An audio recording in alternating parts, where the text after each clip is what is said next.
عماد بخطاب ظهير ايمن فريق المدينه. عماد تغطيه بالنسبه لعمر داوود، ارتكب الخطا. تعود بالنسبه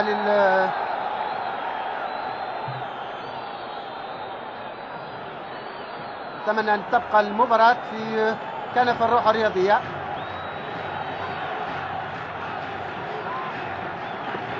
بدايه قويه، بدايه طيبه للمباراه، نتمنى ان تبقى بنفس الوتيره.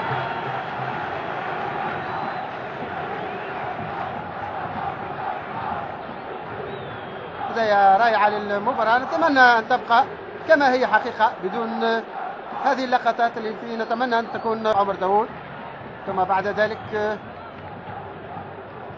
قلت لقطات لقاء شيق حقيقة منذ انطلاقة اللحظات الأولى، والفريقين يؤديان بشكل جيد.